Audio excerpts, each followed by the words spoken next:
The Eternal Dragons are a race of mythical beings who grant wishes. The most powerful among them is Super Shenron, who came into existence in the year 41, shortly after the multiverse began. He was born when the dragon god Zalama created the Super Dragon Balls. There is theoretically no limit to the kind of wish Super Shenron can grant. For example, he was able to revive all the universes that were erased during the Tournament of Power by the Omni-Kings, and it's implied that only Super Shenron could do that. But this doesn't mean Super Shenron is above the Zeno duo. Zeno was still able to erase Infinite Zamatsu, who had true immortality thanks to a wish granted by Super Shenron. Even so, considering Frieza's plan to use the Super Dragon Balls to rule over all gods, including the Zeno duo, it seems that truly anything goes, even if it includes dethroning the Omni-Kings. Super Shenron is also the largest creature in the multiverse, as he is bigger than multiple galaxies across both Universe 6 and Universe 7. His size is basically incomprehensible, and once your wish is granted, the Super Dragon Balls scatter across both Universe 6 and Universe 7. By the way, the other Eternal Dragons were born from mere fragments of Super Shenron's Super Dragon Balls. What happened was that, sometime after Super Shenron was born, the Namekians took shards of the Super Dragon Balls and used them to create smaller versions. Over time, this led to the creation of other dragons like Earth's Shenron,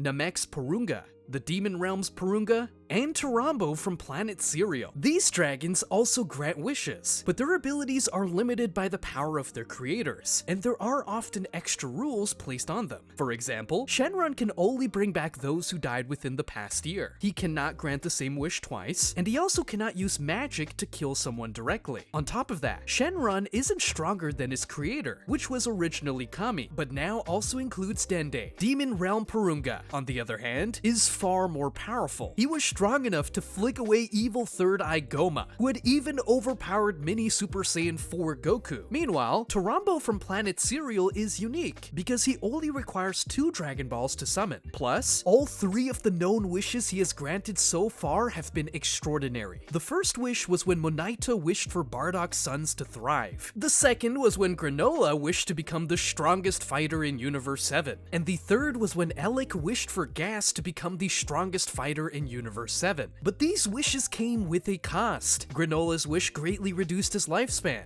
Gas's wish backfired when his body couldn't handle the overwhelming strain of his new power. And as for Monaito's wish, it forgot that Goku wasn't Bardock's only son. The Angels are the single most perfect race ever introduced in any Dragon Ball media ever. They are led by the Grand Priest, who is stated in the Dragon Ball Super manga to be the most powerful fighter across all universes. This makes sense because the Omni-Kings aren't fighters. Super Shenron is an eternal dragon, and we don't know much about Dragon God Zalama. All the other angels are actually the children of the Grand Priest, and they are native to the Angel Realm. Among them, 12 serve as trainers and guides to the 12 gods of destruction. There's also Miras, a trainee angel who broke angel laws and was eradicated by the Grand Priest. But the Grand Priest is a chill guy because he later resurrected Miras as immortal. The angel we're most familiar with is Whis, and he's insanely powerful. Even now, in the current story, Goku and Vegeta aren't anywhere close to catching up to Whis. He is essentially invincible. He can casually bring people back to life, like when he revived Frieza. He can also reverse time by 3 minutes, and he's always in a state of perfected Ultra Instinct. That's the thing about angels. They are always in a state where it's physically impossible to beat them. Even Miras, a trainee angel, had perfected Ultra Instinct. In fact, he's the one who taught Goku how to use it. But because they're so powerful, angels are bound by angel law. This law prevents them from directly interfering in the matters of their universe unless their respective god of destruction gives them permission. For example, Whis only revived Frieza because Beerus allowed it. If he had done it without permission, he would have ceased to exist. The Saiyans are the ultimate warrior race in the entire multiverse. Now, they aren't necessarily the strongest by default. In fact, if you look at the average Saiyan throughout history, you'll mostly see complete frauds with power levels less than 9,000. But then, there are also Saiyans like Goku, Vegeta, Broly, and Gohan, who continued to grow stronger even after reaching the pinnacle of mortal power within the universe. The thing about Saiyans is that they have limitless potential. They can keep growing stronger and just continue to unlock more and more powerful transformations, but the rate of their growth depends on the type of Saiyan. Goku and Vegeta are pure-blooded Saiyans. Their growth depends on how hard they train and how many times they survive near-death experiences. We're talking about a phenomenon known as Zenkai Boost. Then there's Gohan, a human Saiyan hybrid. Unlike Goku and Vegeta, Gohan can unlock stupid amounts of hidden potential without putting in nearly as much effort. His Beast Gohan transformation is a good example. It was strong enough to temporarily knock Goku out of Ultra Instinct. Even we suggested Gohan as a candidate for God of Destruction, but Beerus of course declined, not because Gohan lacked the strength, but because his personality didn't really fit the role. Other Saiyan hybrids like Goten, Trunks, Pan, and Bola also have insane potential. The only reason they haven't reached those peaks yet is either because they haven't trained as hard, or they are infants. And then there's Broly. He's a legendary Super Saiyan, a genetic anomaly who appears only once every 1,000 years. Broly's growth rate surpasses even Gohan's. In the Dragon Ball Super Broly movie, he went from being fodder for base Vegeta to completely overpowering both Goku and Vegeta, even in their Super Saiyan Blue forms. That's an incomprehensible level of growth. To put it in perspective, it'd be like if the Goku who first arrived on Namek to fight Frieza suddenly became strong enough to fight Beerus within minutes. Does that make any sense to you? Broly is essentially a glitch in the Matrix. Kale from Universe 6 is also a legendary Super Saiyan. And speaking of Universe 6, the Saiyans there have shown faster growth compared to Goku and Vegeta. Both Kaba and Caulifla were breaking past their limits left and right. Though that could only be because they had Goku and Vegeta as references to show them what's next. Ultimately, the Saiyans of Universe 6 and Universe 7 have vastly different histories. In Universe 7, the Saiyans destroyed their original home planet, Sadala, colonized Planet Plant, and renamed it Planet Vegeta. Meanwhile, the Saiyans of Universe 6 still live on Planet Sadala.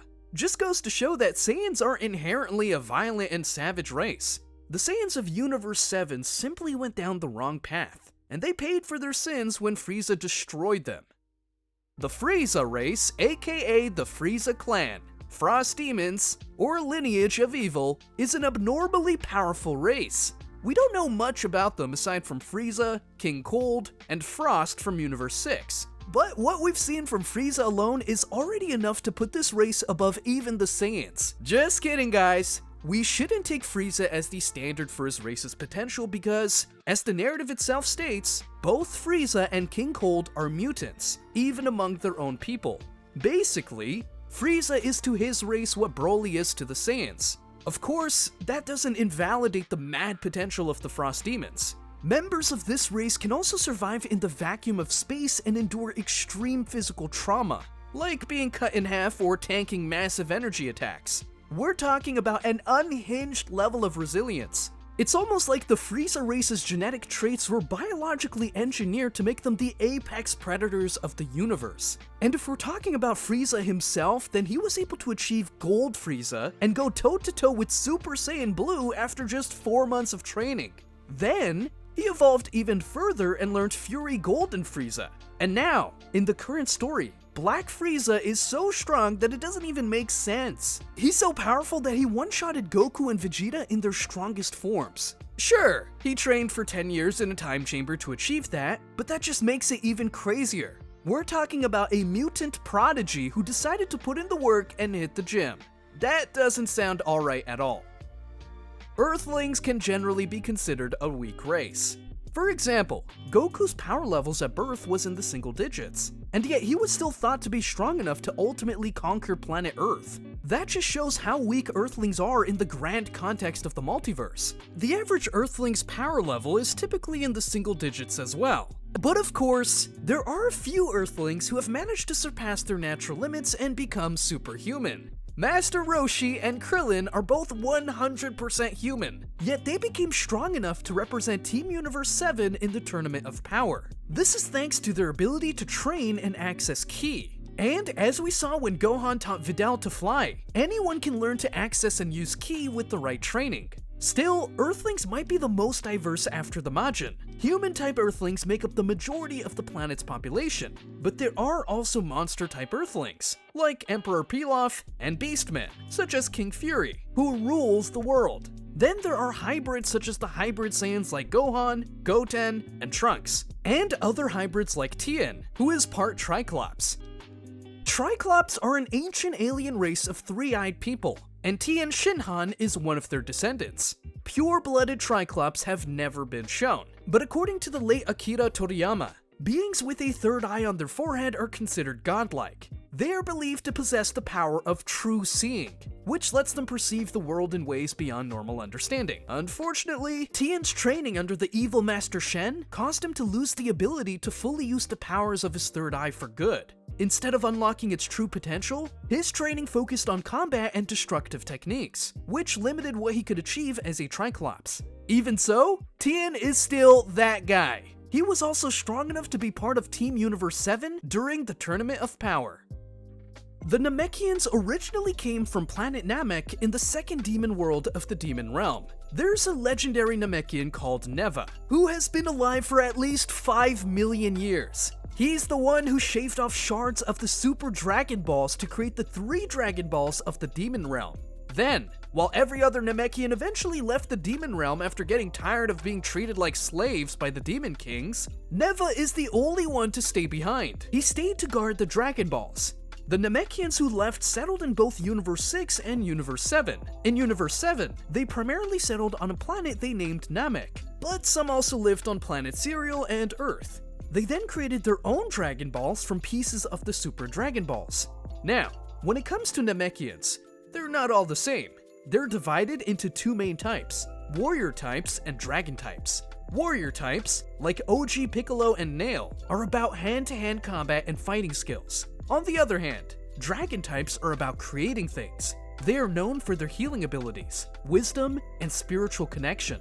The strongest among them can create the Dragon Balls and also unlock someone's hidden potential. Overall, Namekians have plenty of abilities. They can regenerate lost limbs as long as their brain and energy remain intact. They have heightened hearing, and their bodies are capable of stretching and growing to incredible sizes. The strongest Namekian is definitely Piccolo. After getting a boost from Shenron, he unlocked his orange Piccolo form, which made him as strong as Super Saiyan Blue. But Universe 6 also has some powerful Namekians, like Saonel and Polina. They became Super Namekians by fusing with many other Namekians from their universe. The Yardrats are weak, but they can manipulate space and time.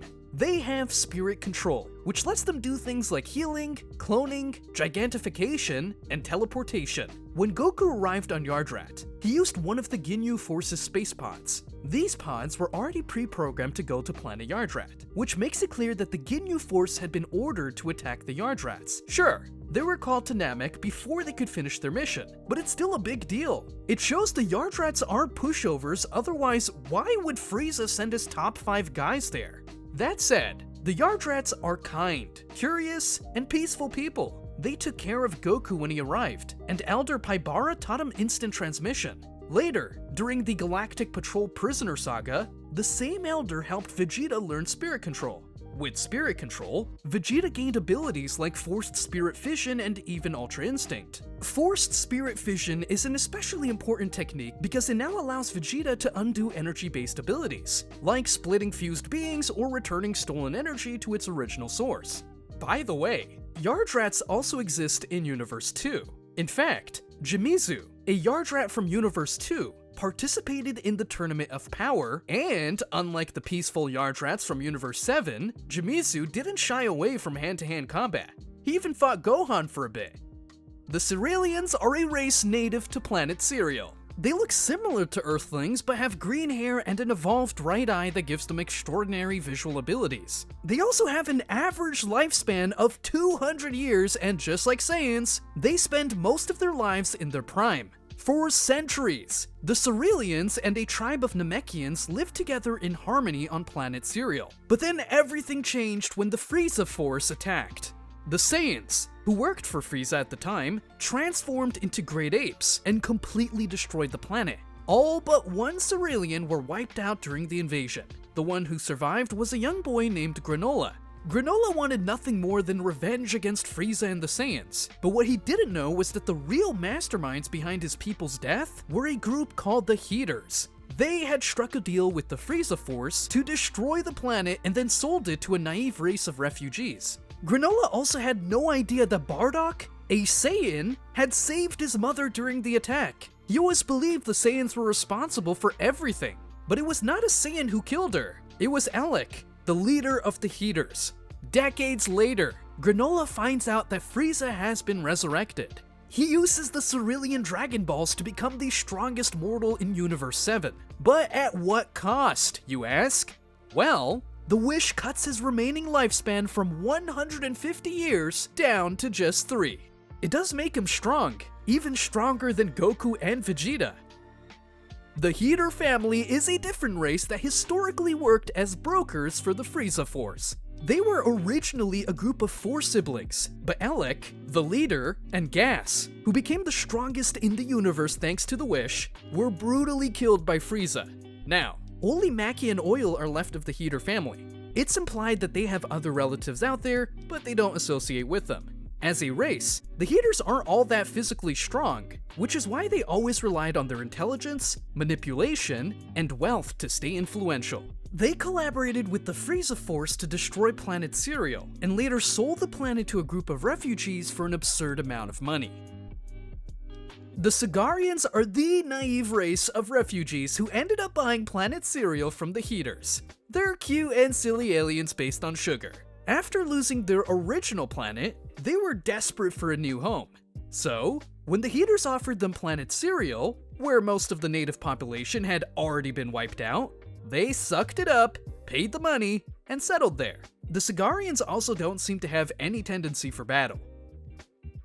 The Tuffles are a highly advanced and technological race. In Universe 7, they originally lived on planet Plant, but their entire civilization was wiped out when the Saiyans, led by King Vegeta, attacked and claimed their planet for themselves. In Dragon Ball GT, we get a glimpse of the Tuffles' legacy through Baby, a DNA archive of their race. Baby wreaks havoc on our heroes, but after his defeat, the Tuffles are completely erased from Universe 7. However, they still exist in Universe 2 and Universe 6. In Universe 2, one of the Tuffles even participated in the Tournament of Power, and if you look closely, you can see several of their people cheering for their team during the tournament.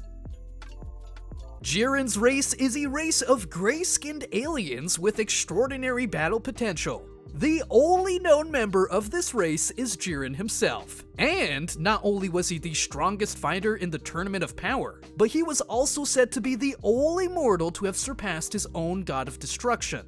Sadly, he is also a lone wolf. His people, including his family, were wiped out by a powerful demonic villain. Jiren survived only because he was saved by Master Gichin, who took him in and trained him. But just when it seemed like things were looking up again, the same villain killed his master too.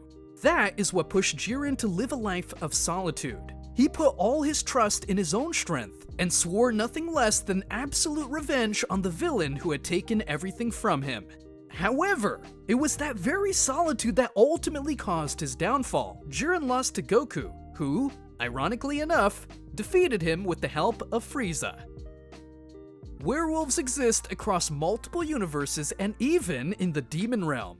In Universe 9, we meet 3 werewolf brothers known as the Trio of Danger, who are part of Team 9 in the Tournament of Power. Each brother has his own unique ability. Bergamo, the eldest, can absorb damage dealt to him and convert it into his own strength. The more you hit him, the stronger he becomes. Lavender, the middle brother, produces natural poison from his body, which he uses to weaken or paralyze his opponents. Then there's Basil, the youngest, who can consume a special drug fruit to enhance his strength and transform into a more muscular and powerful form. On top of that, all 3 brothers have undetectable ki, which makes them even harder to fight. There was a werewolf on Universe 4's team as well, which makes sense since Universe 4 is paired with Universe 9. And there's also a variant of this race in the demon realm called Majin werewolves. They have the ability to switch between their humanoid and wolf forms whenever they want. The Metal Men are a race that's built like robots. They are native to both Universe 6 and Universe 7. They are well known for their physical density that weighs at least 1,000 tons. This makes them hard to hurt and hard to move, as we saw with Ata Magetta from Universe 6. Still, Metal Men are emotionally fragile. As we said, even a single insult can completely break their will to fight. Androids are artificial humans. They've been part of the Dragon Ball story since the OG days. We're talking about back when Goku destroyed the Red Ribbon Army. In Universe 7, most of the androids were created by Dr. Gero. He was originally a scientist for the Red Ribbon Army, but after Goku wiped them out, he spent decades plotting his revenge. Dr. Gero turned himself into Android 20 and went on to create Androids 19, 18, 17, and 16. Androids 17 and 18 were originally human twins who were kidnapped and forcibly modified by Dr. Gero. Android 16, on the other hand, was modeled after Gero's son, who died during Goku's raid on the Red Ribbon Army when he was young. Dr. Gero also laid the groundwork for his ultimate creation, Cell. He died before he could finish Cell, but his supercomputer took over and completed him a couple of decades later. Cell was created using the genetic traits and special abilities of Goku, Vegeta, Piccolo, Frieza, and King Cold. He was perfect. Perfect. Everything, down to the last minute details. In fact, Androids 17 and 18 were nothing more than the portable parts he needed to achieve that perfection.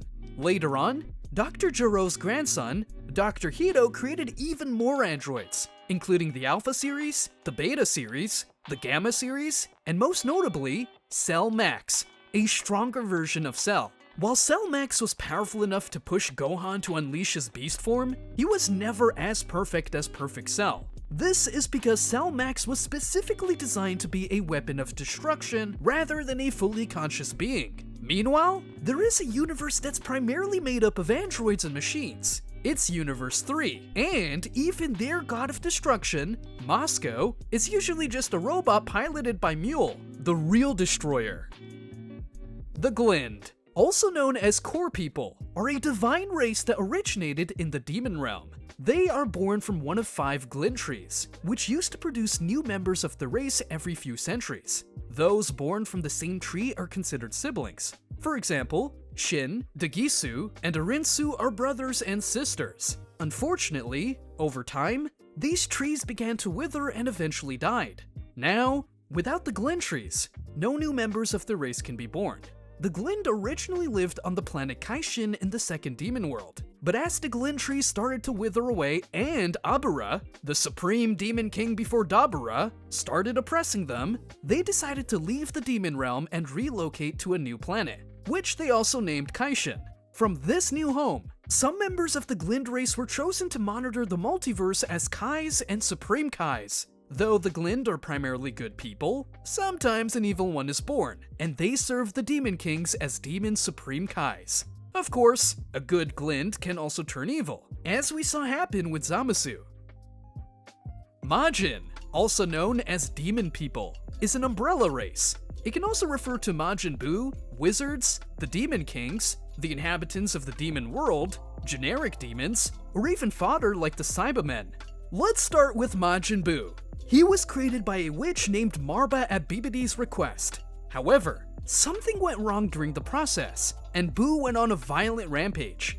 Because of this, Marba considers him an imperfect creation, though ironically, it was this imperfection that made Buu so powerful and destructive in the first place. In Daima, Marba creates Majin Ku and Majin Du using leftover pieces of Majin Buu, Cybermen seeds, and Arinsu's saliva. While they are strong, they're nowhere near as dangerous or destructive as Majin Buu. What's funny is that Majin Ku is the one who knocks the evil third eye out of Goma and defeats him. He then becomes the new Supreme Demon King. It seems the only real requirement to become a Supreme Demon King is to defeat the current one and gain recognition. That's why even Arinsu, a Glind, had no reservations about wanting to take the title. Aside from the Supreme Demon King, there are also lesser Demon Kings who oversee the 3 demon worlds. Plus, there's the position of Vice Supreme Demon King, which is now held by Arinsu. The 3 demon worlds are split into territories, each ruled by a demon king. This division creates a political structure that prevents any one ruler from completely dominating the realm. There's also the evil Third Eye, a powerful artifact that grants unimaginable magical abilities. It was lost after Dabura took it from his father, Abura, but Goma eventually obtained it, and with its power, he became so strong that he was able to overpower Mini Super Saiyan 4 Goku. Sounds insane, at least until you find out that the other two evil eyes are being sold at a random shop. On discount. The Demon Realm may be the birthplace of everything, including the multiverse, but it's chill as hell. Speaking of the multiverse, it was created on behalf of a good Supreme Demon King who lived eons ago. He tasked a super Majin named Ryumis to create it, and even now, Ryumis is said to hold the highest authority in the multiverse. But does Ryumis' authority surpass that of the Omni King, Zeno? We don't know. What do you think?